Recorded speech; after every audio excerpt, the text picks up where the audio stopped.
Welcome to Storytime with Frank. I'm here to tell you another story. This one, of course, happened in I guess it was in my early 20s. I had a friend of mine worked for to put it nicely, a gentleman's club. If you don't know what that is, or if you're too young, you probably don't need to know. If you're old enough to know what it is, then I'm not going to explain it. So he got me a job working in the kitchen, and that's basically where I learned to cook and cook well. Like steaks, I do really good with steaks, and it's because I learned from the guy that was the chef there at night, and we cooked tons of steaks in prime rib, and he basically taught me how to cook it. So one night, it was a Saturday night, and he had, for some reason, we weren't doing a full menu.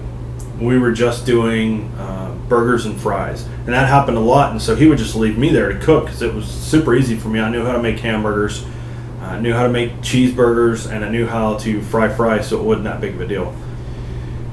So we had it wasn't that busy that night, but I was steady, so I was cooking stuff, and it had started to slow down a lot. People just weren't ordering food.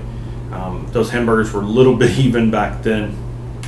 So this guy comes in the back, and he's kind of I guess like a club photographer, and I always thought that was weird that they would have a photographer that would take pictures with you and one of the ladies that works in the club.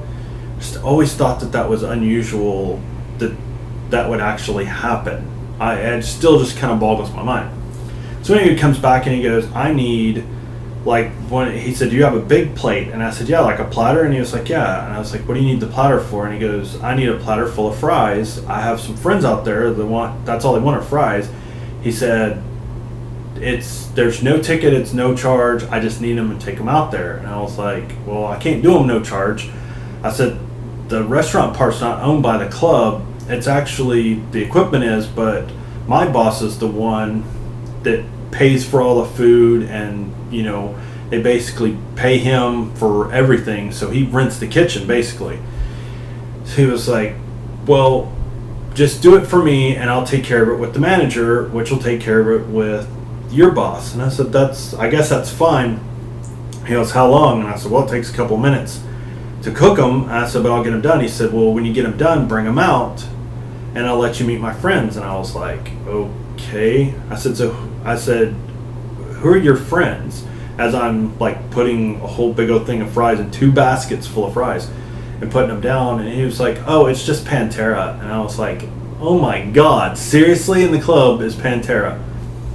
He's like, yeah. And he goes, do you want to meet him? And I was like, dude, do you not see that I have long hair? I said, of course I want to meet Pantera. I was like, I'm a gigantic fan and I'm a headbanger, so yeah, I want to meet Pantera. And just so happens this was the night, and I'm trying not to date myself to tell you how old I am, but this was the night that their second album went gold. And we knew this because they had made an announcement in the club that their Vulgar Display of Power album had went gold that day. So it tells you kind of how long ago this was.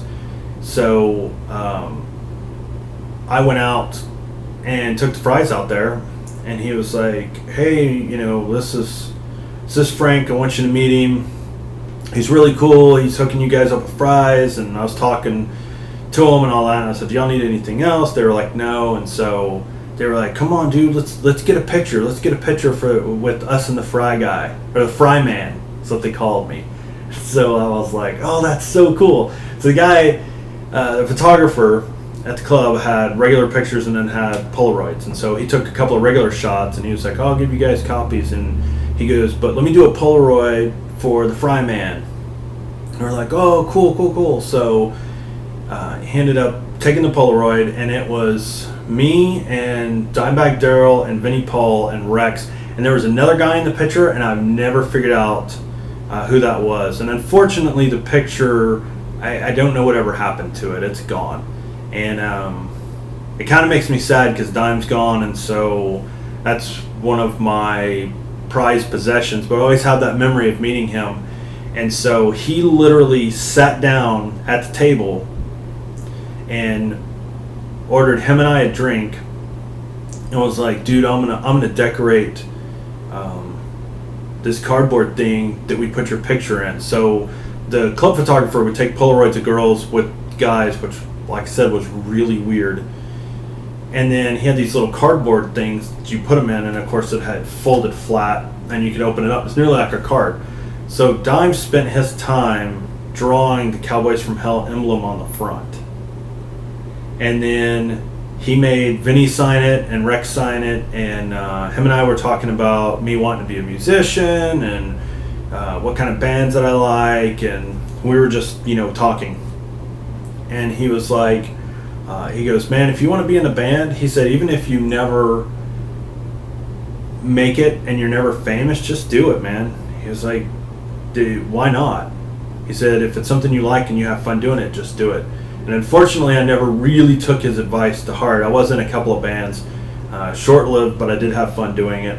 And so on the inside the card, he said, just go for it, man. And I was so happy. And a friend of mine had come in. He cleaned the club at night and was like, hey, are you going to stay and clean? And I was like, probably, but I need to clean the kitchen first.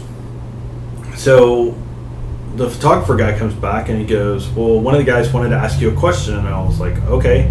So I go out, and Don was like, hey, he said, what time's the kitchen close? And I said, well, right about now, I got to get it cleaned up. He goes, well, we're going to Savvy's, which those of you that are old like me know that there was a Savvy's in Fort Worth a long time ago, but then there was one in Grand Prairie that eventually became, I think, Mongo's. So he's like, we're going over to Savvy's. Why don't you meet us over there and have a couple of drinks? And I was like, oh my God, I'm going to go hang out with Pantera at a bar. Well, it doesn't always happen like that. You end up going and seeing them and talking to them for a little bit, and they mingle and all that. But it was really cool that they invited me to go, and I went, and I had a lot of fun. And so I've always remembered that. And of course, I have other stories of them that I'm going to save for another time. But that's like the first time I met them was so cool, and those guys are so nice and so genuine. I was just floored. It was like hanging out with like your best friend. It wasn't like hanging out with somebody whose album had just went gold and were making money and going on tour and having this crazy life. It was just like a couple of guys. It was 3 guys just hanging out at a bar and just shooting the crap with you. So anyway, I hope you enjoyed my Pantera story. Trust me, there's several more that I have. I have a couple of other funny ones of Dime that I'm going to talk about in the future. But if you liked this video, make sure you hit the thumbs up. And if you want to see more, you want to be notified when there's more, make sure you hit the subscribe. When you do, it'll put your subscriptions on the left. You'll see next to Storytime with Frank, it'll show 1 or 2 or 3 or whatever, how many videos I've uploaded, or if I've liked a video or something like that. So make sure that you subscribe, and make sure you check out my other videos, check out my other channels in the description, and thank you for watching.